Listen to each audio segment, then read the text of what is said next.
him and do his will. Then the second way to prosper in a foreign land, understanding is key. Understanding, for you to have understanding. For you to have understanding is very important. When you understand your divine assignment, you don't make mistakes. Do you know that? If I'm a footballer, if I'm playing defense, I know what I'm asked to do. Is that not it? Whatever wing I'm playing, I know what I'm asked to do. If I'm a striker, I know that what I'm expected to do is to score all the time. If I'm in the midfield, I know what I'm supposed to do. Understanding your divine assignment. If I'm a nurse, I know what I'm supposed to do. I'm not even supposed to do the work of a doctor. The work of the nurse is different from that of a doctor. Do we know that? That I'm a nurse does not qualify me to do the work of the doctor. So understanding your divine assignment is very important. Understanding is key. That is why I told us from the onset that every child of God that leaves his or her home country for another country successfully, and God brought you whichever way. Look at this ones. They didn't want to come to Babylon. They were brought in as slaves on exile. But God gave that king the permission to take them.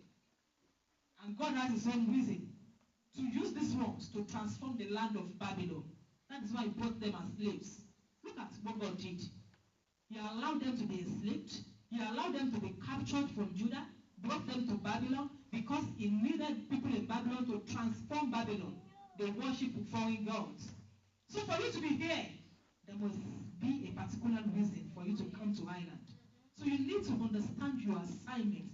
Why am I here? You need to ask God, why am I here? Because if God does not want you to be here, there's no way you will still go back. If he does not want you to be here, he could have even stopped you from the borders. But while you are here, you need to ask God, what is that assignment? Why am I here? And then for us to prosper, when you know your assignment, you get instructions from above. Getting instructions from God. That's another way for you to prosper in a foreign land. Who instructs you? Who tells you to take that step? Before you take that decision, before you make that decision, before you decide to do that particular thing that you do since you entered into Ireland, who do you consult? Who do you consult? You need to get instructions from above. You need to ask God, do we do this? How do we do this? Do we do this? How do we do this? Look at what Daniel did. Daniel chapter 2. Daniel chapter 2. Something happened in the land of Babylon. The king had a dream. The king had a dream, and he was looking for the person that is going to interpret the dream. Not only interpret the dream, tell him that dream and also interpret it. You know, it is easier when I come to you and I tell you that look at the dream that I had. Then you can just think about it, pray about it, and you want to interpret it your own way. You understand? But when I didn't even tell you the dream, I just want you to tell me the dream yourself and also interpret it. How sweet, how easy is that? King had a dream, and he said, look, I need somebody to tell me this dream and also to interpret this dream. And he called all his magicians. He called every one of them, astrologers and every one of them, and said, okay, you need to tell, this is your role, that is why you are paid, that is why I'm paying you. Tell me the dream and also interpret it. But what they do then is that they interpret dreams to him. And they told him that, look, this one that you are asking us to do, we can't do it. Let's read it, chapter 2 of Daniel.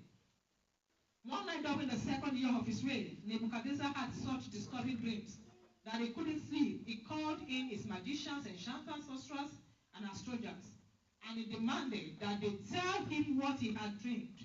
As they stood before the king, he said, I have had a dream that deeply troubles me, and I must know what it means.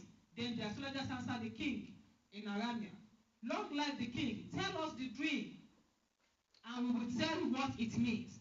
But the king said to the astrologers, I am serious about this. If you don't tell me what my dream was and what it means, you will be torn limb from limb, and your houses will be turned into heaps of rubble. But if you tell me what I dreamed and what the dream means, I will give you many wonderful gifts and honors. Just tell me the dream and what it means. Verse 10. The astrologers replied to the king, no one on earth can tell the king his dream. And no king, however great and powerful, has ever had such a thing of any magician, enchanter, or astrologer. The king's demand is impossible. Can you hear that? The king's demand is impossible. No one except the gods can tell you your dream. And they do not live here among people. The king was furious when he heard this. And he ordered that all the wise men of Babylon be executed. And because of the king's decree, men were sent to find and kill Daniel and his friends. Can you hear that? When they couldn't tell him the dream, he said, go and execute every one of them. And then, when Daniel heard about it, when Arioch, the commander of the king's guard, came to kill them, Daniel handled the situation with wisdom and discretion which God gave him. Because he has God on the inside, he honors God on the outside. He asked, why has the king issued such a harsh decree? So Arioch told him all that had happened. Daniel went at once to see the king and requested more time to tell the king what the dream meant. Then this is where I want you to see, verse 17. Then Daniel went home and told his friends, Ananiah, Mishael, and Azariah, what had happened. He urged them to ask the God of heaven to show them his mercy by telling them the secret, so they would not be executed along with the other wise men of Babylon. That night, the secret was revealed to Daniel in a vision. Then Daniel praised the God of heaven. Can you hear that? He went to God. He told his other friends, let's go to God who made heaven and earth. While the astrologers, the enchanters, the magicians in the land of Babylon already told the king that this request is impossible. It's not done anywhere. No one can do it. It is only the gods that can do it, and they are not even living among men. Imagine, their own gods are not living among men. Like the god of Baal that Elisha was telling the prophets of Baal. Maybe your God is sleeping. Go and wake your God up. Maybe your God went to the market. Let's wait. It is a time of trouble that you know if you were born into Anglican, you want anything, whatever you have called yourself. It is a time of trouble that you will know. Because that God that you have on the inside will show up for you. If your God does not show up in time of trouble, it simply means you are serving the gods back in Egypt, the idols. The ones with eyes that cannot see, the ones with ears that cannot hear, the ones with hands that cannot move.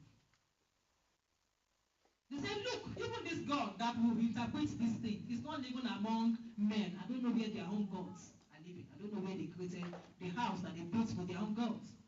But Daniel told the other men, let's go to God who made heaven and earth and ask for his mercy. And we know that he is going to reveal it unto us. That night, God revealed the dream to Daniel. Why? Because already he has a good relationship with God. Do you have a good relationship with God? If he's your father, do you have a good relationship with him? Our children, they have good relationship with us. You know, when I call Favor, what? She must answer me. We have good relationship. You have good relationship with your children. Is that the same way you have good relationship with your God? You have good relationship with your parents back at home. Is that the same way you have good relationship with God? That when you call him, he will answer you. It takes good relationship that you have built over the time, over the years with God for him to hear you, for your voice to be familiar in heaven. That same night, they called on God. God answered and showed up. And when they were able to interpret that dream, they told the king, if you read the whole book of that, Daniel chapter 1 to chapter 6, you will get the whole thing of how to prosper in the foreign land. That is the secret of prospering in the foreign land. The book of Daniel chapter 1 to 6. That is the secret of prospering in the foreign land. That is where it lies. They interpreted the dream. They told Daniel, went to the king the following day, told the king the dream, and also interpreted the dream. And the king looked at him and said, yes, indeed you are a wise man. And he made him the second in command in the whole of that Babylon. At the end of the day, the purpose why God actually brought them to that land was fulfilled because they were able to turn around that land. king had to say that, look, the God of Daniel and the God of Shadrach, Meshach, and Abednego should be served in this land. There's no time. We'll have gone through it. Maybe some other time we'll go through the whole place. They were able to turn the foreign land around. Have you been able to turn this land around? Have you been able to even turn somebody around? Somebody that you see every day. Your life, has it been able to impact somebody? For you to prosper in a foreign land, you need to consult God. You need to get instructions from God. We'll stop there today. We'll continue from there next week by the grace of God. Our time is fast spent. But I want us to put this in mind. Get God. Purpose in your heart not to defile yourself.